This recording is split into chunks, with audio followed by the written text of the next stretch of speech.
الرجیم اما بعد فاعوذ باللہ من الشیطان الرجیم بسم اللہ الرحمن الرحیم الذین ان مکناہم فی الارض اقاموا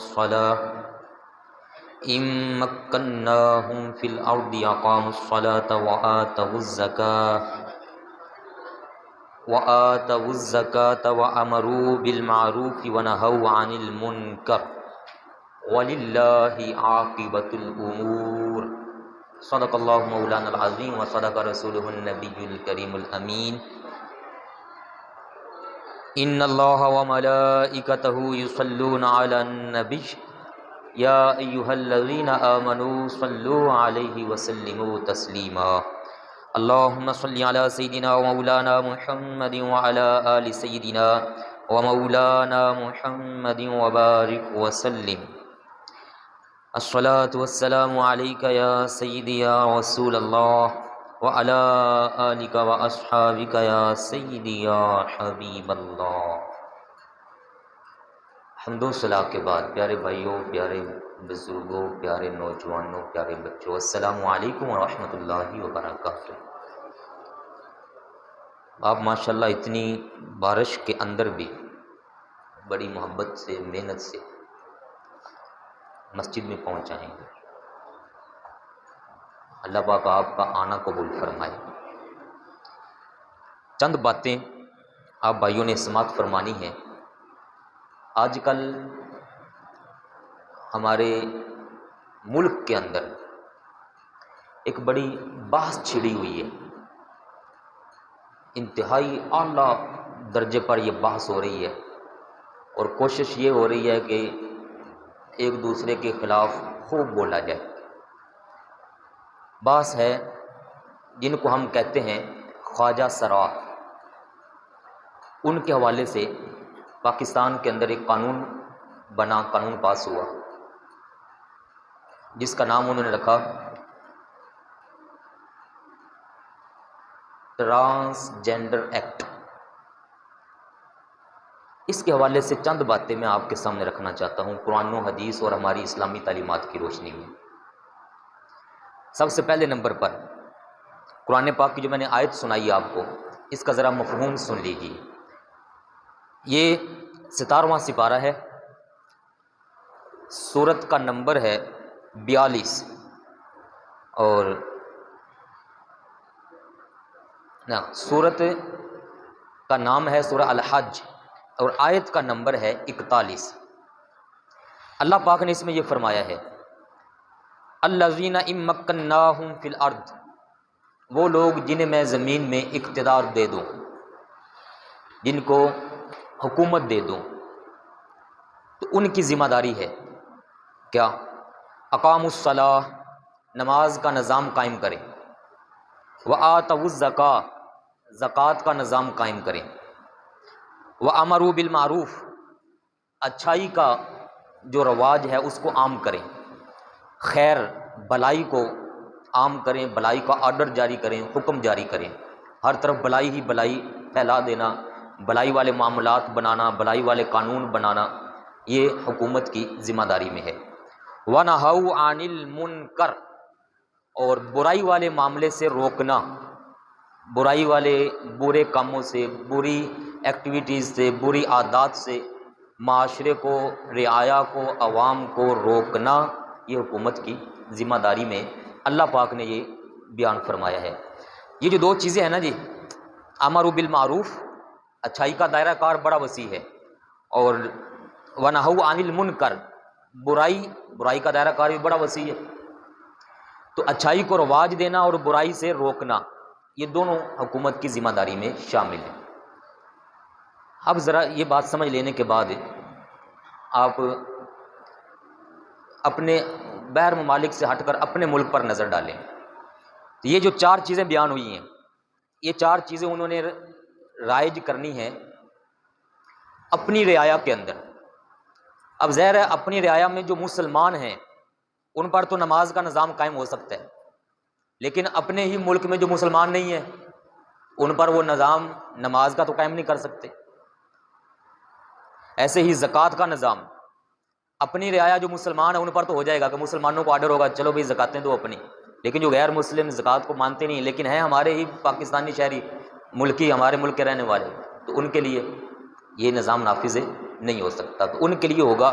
کہ وہ پھر اپنی سوچ، اپنے مذہب یا جو ان کی تعلیمات ہیں اس کے حساب سے ہمارے قانون کو مانتے ہوئے اپنے معاملات کو طے کرتے رہیں۔ لیکن جو اگلی دو باتیں ہیں، المعروف اچھائی اور المنکر برائی، یہ معروف اچھائی اور برائی یہ دونوں چیزیں حکومت مسلمانوں پر بھی لاگو کرے گی اور غیر مسلموں پر بھی لاگو کرے گی، کیونکہ میں نے کہا اچھائی اور برائی کا دائرہ کار بڑا وسیع ہے۔ ان کی جو مذہبی عبادات وغیرہ ہیں غیر مسلموں کی، ان کو نہیں چھیڑے گی حکومت، لیکن نظام کو، معاشرے کو سیدھا رکھنے کے لیے کوئی چوری کا معاملہ ہے، کوئی رستے میں آتے جاتے ہوئے معاملات کا بگاڑ ہے، افراتفری ہے، نظام خراب کرنا، لڑائی جھگڑے وغیرہ وغیرہ، یہ سارے رکا کر اچھائی کو پروموٹ کرنا یہ حکومت کی ذمہ داری میں شامل ہے۔ اچھا، اب اس سے ایک تیسری بات مزید سمجھ لیجئے، اس نفاذ کے اندر، اس کو نافذ کرنے میں عورتیں بھی شامل ہیں اور مرد بھی شامل ہیں۔ حکومت ساروں پر لاگو کرے گی۔ چھوٹے بچے جو ابھی تک شریعت کے دائرہ کار میں نہیں آئے ہیں ان پر تو ادب سے سکھانے کا اہتمام ہوتا ہے، شریعت ان پر کوئی اپنا حکم بھی لاگو نہیں کرتی ہے۔ ایسے ہی حکومت بھی ہر طبقے کے لیے احکامات کے حساب سے وہ سارے نظام کو درست کرنے کی پابند ہے، چاہے وہ عورتیں ہوں، چاہے مرد ہوں، جوان ہوں، بچے ہوں، بوڑھے ہوں، ہر طبقے کے لحاظ سے اس نے یہ ساری ترتیب بنانی ہوتی ہے۔ اگر کوئی حکومت یہ ذمہ داری ادا نہ کرے تو وہ اس کا قصور ہے، وہ اس کی جواب دہ ہے، اور جواب دہ وہ عوام کی عدالت میں بھی ہے اور اللہ پاک کی عدالت میں بھی ہے۔ ہاں، عوام اگر دب جائے حکومت کے زور سے، عوام نہ پوچھ سکے کہ کیوں نہیں نظام صحیح ہو رہا، تو پھر عوام کو دبے ہوئے ہونے کی حالت میں، کمزور ہونے کی حالت میں کہا جاتا ہے کہ صبر کر جاؤ۔ اللہ پاک تو شانوں والا ہے نا جی، اللہ پاک تو طاقت والا ہے، وہ آج نہیں تو کل، کل نہیں تو پرسوں، جلدی نہیں تو بدیر، اگر دنیا میں نہ صحیح تو آخرت کا میدان تو لگنے والا ہے نا، وہ وہاں پوچھ لے گا کہ بھئی تمہیں حکومت ملی تھی، تمہاری ذمہ داری تھی، تم نے اپنی ذمہ داری ادا کیوں نہ کی۔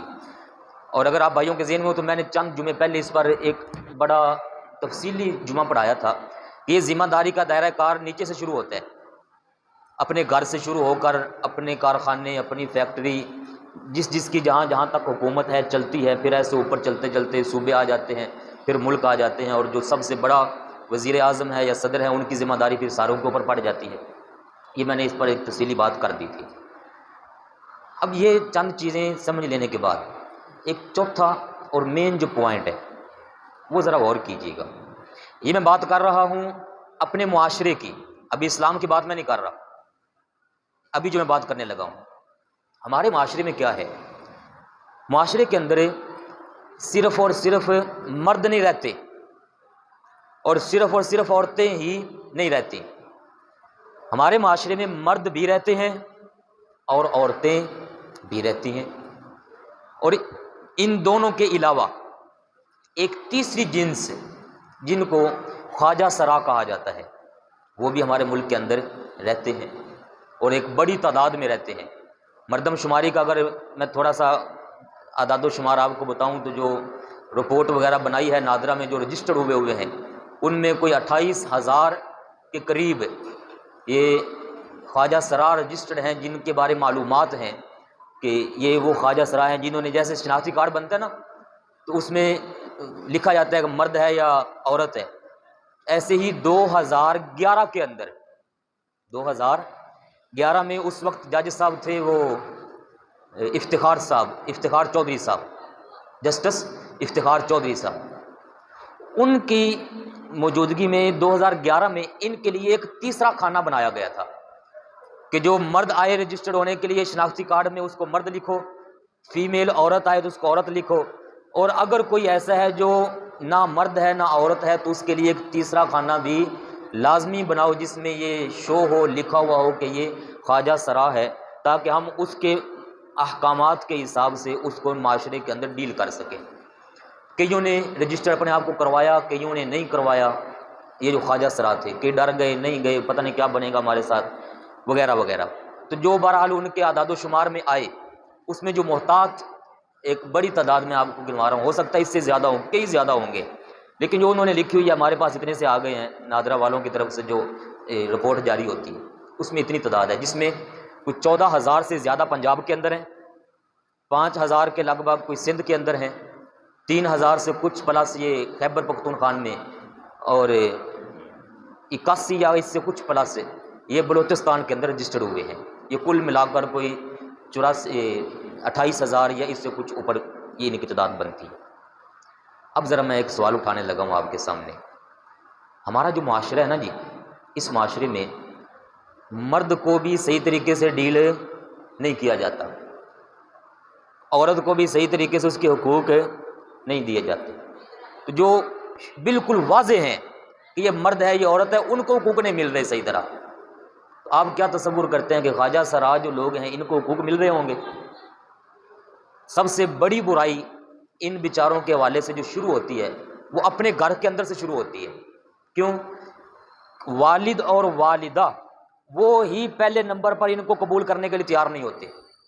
حالانکہ یہ خواجہ سرا پیدا ہونا یہ کوئی اس فرد کی اپنی مرضی سے تھا،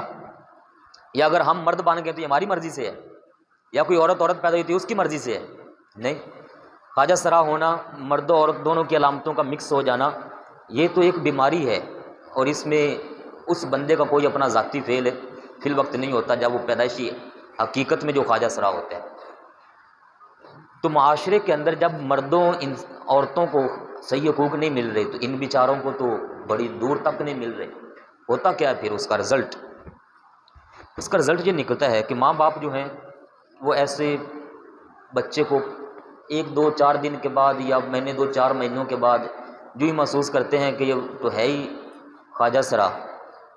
تو وہ اس کو خاص اس کمیونٹی کے حوالے کر دیتے ہیں جو ان کے اپنے میپ میں بنے ہوئے، اپنے بچے کو ان کے حوالے کر دیا، اور آگے معاشرے کے اندر آتے جاتے رستوں میں ان پر آوازیں نہیں کسی جاتی، ہاں جی آوازیں کسی جاتی ہیں، ان کو رستوں میں گزرنے کا صحیح طریقے سے حق نہیں دیا جاتا۔ پھر جو ان کے اپنے محکمے ہیں جہاں وہ بنے ہوئے ہیں تو ان کے آگے جو کاروبار کا نظام ہے وہ کوئی مستقل طریقے سے کاروبار ہے کوئی ان کے، آپ اپنے بزنس کر سکتے ہیں، خاتون اپنا بزنس کر سکتی ہے تو خواجہ سرا کیوں نہیں کر سکتا؟ اور کوئی تعلیمی نظام ان کے لیے اسپیشل بنایا گیا ہو، کوئی کاروباری نظام، سکول کا نظام ان کے لیے، یا کوئی علیحدہ ادارے حکومتی طور پر بنائے گئے ہوں، کچھ بھی نہیں ہے۔ اب ہوا یہ، کافی ساری میں نے باتیں لکھی ہیں، ٹائم کے پیش نظر میں شارٹ کر رہا ہوں۔ ہوا یہ کہ ان پر جب معاشرے میں ظلم بڑھتا جا رہا ہے، گھر میں ان سے نفرت ہو رہی ہے، باہر گلیوں میں ان سے نفرت ہو رہی ہے، اور اس کا رزلٹ پھر یہ نکلتا ہے کہ وہ جب خاص افراد اپنے جیسے افراد سے جا کر ملتے ہیں تو ان کو پھر لوگ ہائر کرتے ہیں ناچ گانے کے لیے، ڈانس کروانے کے لیے، اور خاص لفظ الفاظ بول کر پھر جو ان کی وہاں ہتک کی جاتی ہے، بےعزتی کی جاتی ہے، وہ بےعزتی کرنے والے مرد ہی ہوتے ہیں جو ان کے ساتھ غلط حرکات کر کے ان کو پریشان کرتے ہیں۔ وہ اس کیفیت میں آ کر وہ ذہنی طور پر بیمار ہو جاتے ہیں بیچارے، کئیوں کو جب لت لگ جاتی ہے، عادت پڑ جاتی ہے تو اپنی میں ہی مار دیتے ہیں کہ بس ٹھیک ہے شاید میری زندگی ایسے ہی گزرے گی، کئی ناشکرے ہو جاتے ہیں، وہ بیچاروں کو پریشانی ہے، اور تاریخ سے تاریخ راہیں اور بڑے آگے کے معاملات ہیں جہاں وہ لوگ پھنس جاتے ہیں بیچارے جا کر۔ تو اس سارے معاشرے کو، معاملات کو، ظلم ستم جو ان کے ساتھ ہو رہا ہے اس کو مد نظر رکھتے ہوئے 2018 میں ایک قانون بنایا گیا، اور وہ قانون حقیقت میں اپنی اصل روح کے اعتبار سے بالکل صحیح تھا۔ غور کیجئے گا میرے سارے معاملات اور جملوں پر، اپنی اصل روح کے اعتبار سے وہ صحیح تھا۔ اس میں مین 3 شقیں رکھی گئی ہیں اس قانون کے اندر، ان 3 شقوں میں پھر آگے ذیلی شقیں کئی بنائی گئی۔ ان میں جو سب سے پہلی شق ہے حقیقی خواجہ سرا کے متعلق، جو واقعی ایسا ہو، وہ بالکل اسلام کی روح کے، اسلام کی تعلیمات کے، اسلامی قرآنی معاشرے کے حوالے سے، اسلام کے حوالے سے بالکل پرفیکٹ، درست، بڑی اعلیٰ تھی۔ اس میں یہ لکھا گیا کہ جو بھی خواجہ سرا حقیقت میں پتہ چلتا ہے کہ یہ خواجہ سرا ہے تو اس کو ظلم و جبر کا نشانہ نہیں بنایا جائے گا. وہ رجسٹرڈ کروائے اپنے آپ کو، شناختی کارڈ اس کا ایشو ہوگا. تعلیمی ادارے میں اگر وہ شو ہو جاتا ہے کہ یہ فیمیل ہے، تو فیمیل یعنی کہ لڑکی والے اس کے اندر زیادہ گیٹس ہیں، تو وہ اپنے آپ کو لڑکی رجسٹر کروائے گا. اگر مرد ہے تو مرد رجسٹر کروائے گا. جو اس کا معاملہ بنتا ہے وہ ویسا کروا کے بچیوں والے اسکولوں میں اس کو داخلہ ملے گا. بچوں والے اگر معاملہ ہے تو بچوں والے اسکول میں اس کو داخلہ ملے گا. اور والدین پابند ہوں گے اس بات کے کہ گھر کے اندر اس کو رکھیں، اس کو گھر کے اندر سے نکالیں گے نہیں، اس کو باہر کسی کمیٹی کے حوالے نہیں کیا جائے گا. جیسے اپنے بچے یا بچی کو رکھتے ہیں ایسے اس کو بھی رکھنا لازم ہوگا. اسکول میں پڑھتے پڑھتے اگر وہ کوئی ڈگری حاصل کر لیتا ہے تو اسی ڈگری کے حساب سے اس کو کوئی اچھی نوکری بھی ملے گی. اگر وہ اعلیٰ کوالٹی پر ہے اور کوئی اپنا کاروبار شروع کر سکتا ہے تو اس کو مرد اور عورت کی طرح اپنے کاروبار کرنے کی بھی اجازت ہوگی. شرط یہ ہے کہ جو وہ اپنے شناختی کارڈ پر شو ہوا ہے اسی ساخت کے ساتھ وہ رہتا رہے. یہ حقیقی جو واقعی خواجہ سرا ہے اس کے بارے میں یہ قانون پاس ہو گیا. اگر وہ یہ کر لیتا ہے، ڈرائیونگ سیکھتا ہے، تو ڈرائیونگ کے حوالے سے اس کو لائسنس بھی جاری کیا جائے گا. مطلب جو حقوق مرد اور عورت کو معاشرے میں دیے جاتے ہیں وہ سارے حقوق اس کو دیے جائیں گے. یہ چیز 2018 میں 3 شقوں میں سے جو پہلی شق تھی اس کے اندر یہ چیزیں لکھی ہوئی ہیں. اور میں نے پہلے آپ کو بتا دیا کہ یہ اسلام کے بالکل مطابق ہے. ہمارے اسلام نے، غور کیجیے گا میرے ذرا جملوں پر، ہمارے اسلام کے اندر 1400 سال پہلے سے خواجہ سراؤں کے لیے احکامات موجود ہیں. اسلام نے خواجہ سرا کی 3 قسمیں بیان کی ہیں. ان کے لیے لفظ بولا جاتا ہے مخنث، میم، خ، نون اور ثا، عربی کے اندر سے جس کو ہم کہتے ہیں مخنث. مخنث کی 3 قسمیں. ایک ہوتا ہے ایسا مخنث جو مرد کی لسٹ میں شامل ہو، یعنی کہ ہے وہ مخنث لیکن اس کے جسمانی جو کیفیت ہے وہ مردوں کی طرح بن گئی، اس کو مرد کی لسٹ میں رکھا جاتا ہے، مردوں کی علامات جس میں پائی جائیں. دوسرا ایسا مخنث، ایسا خواجہ سرا جس میں عورتوں کی علامتیں پائی جاتی ہیں، مرد کی بجائے عورت کی علامتیں، تو اس کو عورتوں میں پھر شامل کیا جاتا ہے، اس کو کہتے ہیں مخنث مؤنث، فیمیل مخنث. اور تیسرا وہ مخنث ہے جس کو کہتے ہیں مخنث مشکل یا خنثی مشکل. یہ وہ ہوتا ہے جس میں دونوں کی علامتیں پائی جاتی ہیں، مرد کی علامت بھی اس کے اندر موجود ہے، عورتیں کی علامت بھی اس کے اندر موجود ہیں. پہلی صورت میں تو اس کو کلیئر کر دیا کہ یہ مخنث مذکر ہے، میل ہے، یا یہ مخنث فیمیل ہے، وہ تو اوکے ہو گیا. لیکن یہ جو تیسری قسم ہے اس کو مشکل نام اسی لیے دیا گیا کہ یہ اب مشکل ہو گیا ہے. اب اس کو کیسے جانچا جائے کہ یہ مردوں میں شامل ہوگا یا عورتوں میں شامل ہوگا؟ تو اس کا نام رکھا دیا گیا خنثی مشکل. اس کے لیے اسلام نے علیحدہ طور پر احکامات بیان فرمائے. وہ جو پہلے دونوں ہیں اگر مردوں میں ہیں تو مردوں والے احکام جاری، اگر عورتوں میں ہے تو عورتوں والے احکام جاری. لیکن یہ جو تیسرے والا ہے مشکل ہے، اس کے لیے کون سا حکم ہوگا؟ تو اس کے لیے پھر اسلام نے اپنے دور کے جو ماہر طبیب حکماء حکیم ہوا کرتے تھے ان کی خدمات حاصل کی. اسلام نے فرمایا کہ حکیم جو طبیب ہیں وہ اس مشکل خنثی کے جسمانی ساخت اور خاص اعضاء کا جائزہ لے. اس میں بھی پھر 2 قسمیں بیان کی گئیں. جوانی سے پہلے کی کیفیت علیحدہ ہے اور جوانی کے بعد کی کیفیت علیحدہ ہے. جوانی کے بعد اگر اس کو حیض آنا شروع ہو جائے تو طبیبوں کو کہا گیا کہ چیک کرو، اگر حیض آتا ہے تو اس کا مطلب ہے کہ یہ عورت ہے. اگر حیض نہیں آ رہا اور مردوں کی طرح اس پر غسل فرض ہوتا ہے، احتلام وغیرہ ہوتا ہے، تو پھر مرد کے اندر اس کو شامل کرو. اگر اس کے خاص اعضاء وہ عورت کے مشابہ ہیں تو اس کو عورت کی طرف لے جاؤ، مرد کے مشابہ ہیں تو مرد کی طرف لے جاؤ. لیکن اگر دونوں طرح کے بن گئے ہیں یا جسم کا جو اوپر کا ابھار ہے یہ بھی آ گیا جیسے عورتوں کا ہوتا ہے اور نیچے سے اعضاء بھی ایسے بن گئے کہ جس میں مردوں کو بھی شامل کیا جاتا ہے، تو یہ اس طرح کا بندہ اس کو کہا جاتا ہے مشکل، خنثی مشکل. اسلام نے اس طرح کے بندے پر صرف ایک بڑی پابندی لگائی ہے کہ یہ بندہ شادی نہیں کر سکتا، بلکہ اسلام نے کہا کہ یہ کوشش کرے اپنا علاج کروانے کی۔ اگر علاج ہو جائے، کسی ایک طرف کنورٹ ہوتا ہے تو جس طرف جائے گا اس طرح کے اس پر احکام لاگو ہو جائیں گے، لیکن اگر کسی طرف بھی نہیں جا رہا اور اسی ہی حالت میں اڑا ہوا ہے تو اسلام یہ فرماتا ہے کہ پھر اس کو شادی سے روک دیا جائے گا، شادی اس کی نہیں کروائی جائے گی، اس پر پابندی ہوگی۔ باقی گھر کے اندر رہنا سہنا، اگر مسلمان ہے اور وہ اہتمام کرتا ہے نمازوں کا، عبادات کا، تو اس کو کہا جائے گا کہ تم مردوں میں آنے کی بجائے گھر میں اپنے گھر کے اندر ہی رہ کر اپنی عبادات کا جو فرض ہے اس کو پورا کر لے۔ اور اگر مسلمان نہیں ہے تو پھر بھی اسلام یہ فرماتا ہے انسان ہونے کے ناطے اس خنثی مشکل کو بھی انسانی حقوق سارے دیے جائیں گے، بس صرف وہ پابندی ہوگی کہ اس کو شادی کا جو امر ہے، شادی کا معاملہ، اس سے روک دیا جائے گا۔ یہ ساری تعلیمات میرے پیارے بھائیوں اسلام کے اندر موجود ہیں۔ اب مجھے بتائیں، جتنی میں نے آپ کے سامنے گفتگو کی، جو بعد میں آئے شاید وہ میری ساری باتیں نہیں سن سکے، جو پہلے سے بیٹھے ہیں، اتنی ساری باتوں کے اندر کوئی مشکل ہے، کوئی پریشانی ہے، کوئی ٹینشن؟ اور اس دور کے طبیب ڈاکٹر وہ اپنے دور کے بڑے ماہر تھے، لیکن آج جدید ٹیکنالوجی موجود ہے،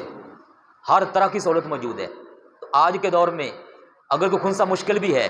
تو اس کا علاج کر کے اس کو بھی کسی خاص صنف کے اندر ڈالا جا سکتا ہے، جبکہ یہ ذمہ داری حکومت کی بنتی ہے،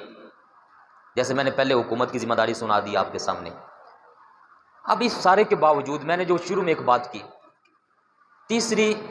تین شقیں تھیں اس قانون کی، ٹرانسجینڈر ایکٹ کی، اور وہ جو ہے پہلی شق، اس پر میں نے یہ تفصیلی بات کی کہ یہ بڑی اچھی ہے اور اس کو نافذ ہونا چاہیے اپنی اصل صورت کے مطابق اسلامی تعلیمات کے دائرے میں رہتے ہوئے۔ لیکن پتہ ہے وجہ کیا بنی؟ اب اگر یہ اتنا اچھا قانون ہے تو پھر پریشانی کیوں ہے؟ لوگ اس پر بات کیوں کر رہے ہیں؟ لوگ پریشان کیوں ہیں؟ یہ ایسا قانون کیوں لایا جا رہا ہے؟ اچھی خاصی بات چھڑی ہوئی ہے۔ اس کی وجہ کیا ہے پتہ ہے آپ بھائیوں کو؟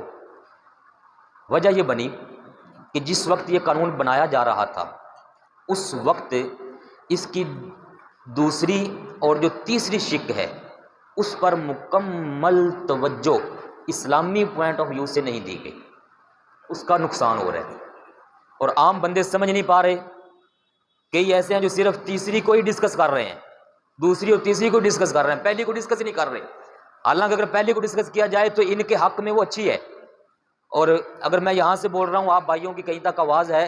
کسی تک آپ پہنچا سکتے ہیں، تو یہ بات پہنچائیے گا کہ اگر کوئی بندہ زیادہ ہی روب ڈالتا ہے، کوئی جماعت مذہبی جماعت اگرچہ روب ڈالتی ہے، تو روب میں آ کر یہ قانون مکمل طور پر ختم نہیں کرنا چاہیے، اس میں تبدیلی کی ضرورت ہے، ترمیم کی ضرورت ہے، اور وہ جو ترمیم ہے وہ تیسری اور چوتھی شق میں، تیسری اور تیسری شق میں، وہاں پتہ ہے خرابی کیا ہے؟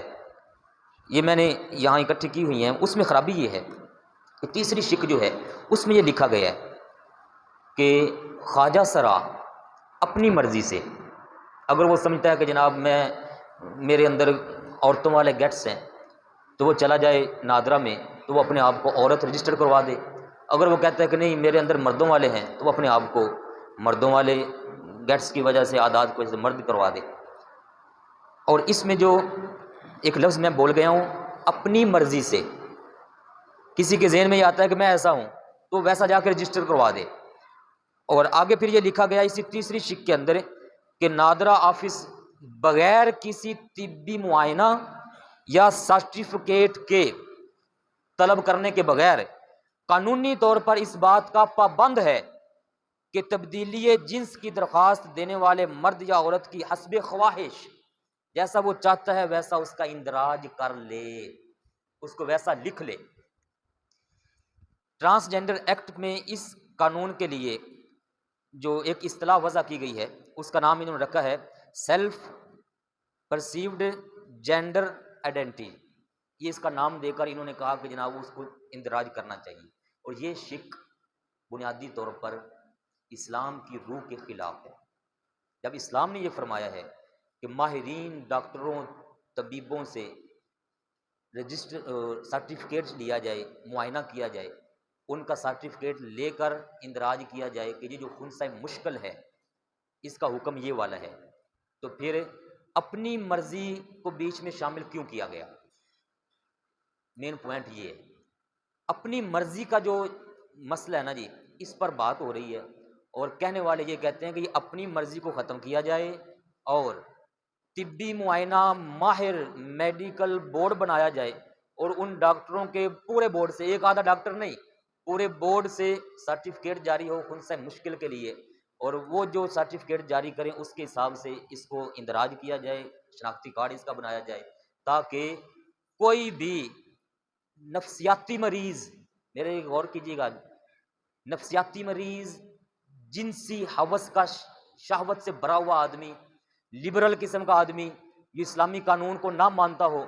اور وہ باہر کے قوانین سے متاثر ہو، وہ کہے مرد مردوں کے ساتھ، عورتیں عورتوں کے ساتھ معاملات اکٹھے کر سکتے ہیں، اور ہم جنس پرستی کو وہ جائز سمجھتا ہو، تو کوئی ایسا لبرل ذہن والا آدمی، ہوس کا پجاری بندہ اٹھ کر اپنی مرضی سے نادرا والوں پر روب ڈال کر وہاں چاہے قرآن پاک کی قسم اٹھا دے، میں اگرچہ ظاہری مرد لگتا ہوں لیکن میرے اندر عورتوں والی جو صنف ہے وہ ہے، لہٰذا مجھے شو کرو میں عورت ہوں، تو نادرا قانون کے مطابق پابند ہو جائے گا اس تیسری شک کی وجہ سے کہ وہ اس کو بھی لکھ ڈالے کہ ٹھیک ہے تو عورت ہی ہے۔ اب وہ ہوگا مرد، ذہنی بیماری کی وجہ سے وہ داخل ہو جائے گا عورتوں میں، جب عورتوں میں داخل ہوگا تو عورتوں کے اندر جا کر کئی خرافات، اب میرے یہ ایک جملے کو سمجھ جائیے، میں اس میں آگے ساری ڈیٹیل میں نہیں جاتا، مرد عورتوں کے اندر ہر محکمے میں جائے گا، ان کے وہ واش روم بھی استعمال کرے گا، ان کے خاص اٹھنے بیٹھنے کے مقام بھی استعمال کرے گا، بیوٹی پارلر وغیرہ جیسے بھی ہیں ان میں چلا جائے گا، حالانکہ وہ عورت تھی، حالانکہ وہ مرد تھا، شو کروایا میں عورت ہوں، کارڈ بنا ہوا ہے، جا کر دکھائے گا جی میں عورت ہوں چلو۔ تو یہ تیسری شک، اس طرح کے بیمار آدمیوں کو جو ذہنی بیمار ہیں، شہوت کے پجاری، ان کو راستہ دیتی ہے کہ ان کا کوئی طبی معائنہ نہ ہو اور یہ بغیر سرٹیفکیٹ حاصل کیے میڈیکل بورڈ سے یہ جدھر دل کرتا گھس جائے۔ اب کل کو کیا ہوگا کہ یہ اس نے لکھوایا ہوا کہ میں عورت ہوں، یہ کہے گا میں نے شادی کرنی ہے کیونکہ میں عورت ہوں، حالانکہ تھا کیا وہ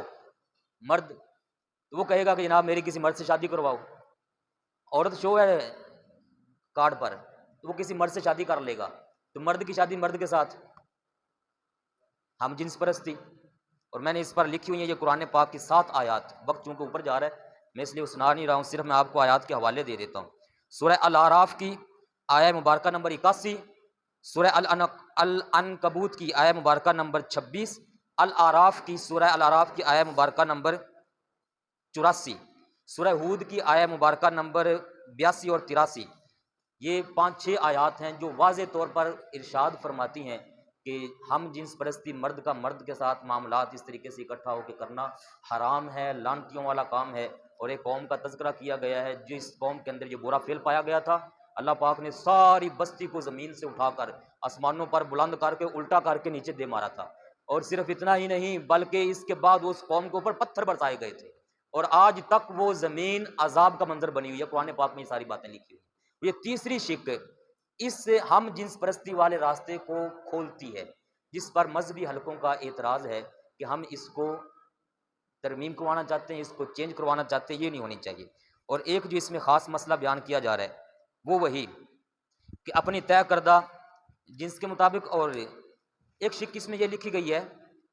18 سال کی عمر کے بعد خواجہ سراؤں کو وراثت کا حق دیا جائے گا۔ یہاں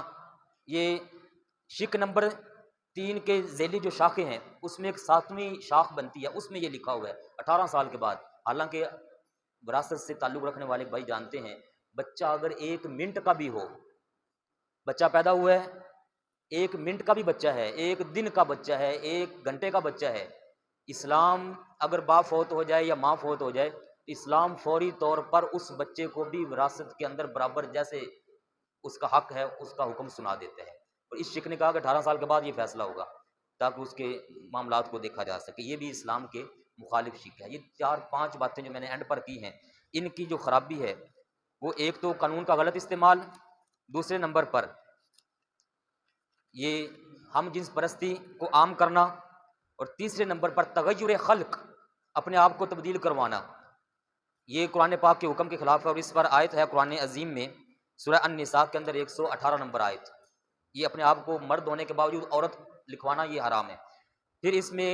کریم آقا علیہ الصلوۃ والسلام نے لعنت فرمائی ہے اس بندے پر ہے وہ بندہ لیکن اپنی ظاہری شکل و صورت عورتوں جیسی بنا لیتا ہے، اس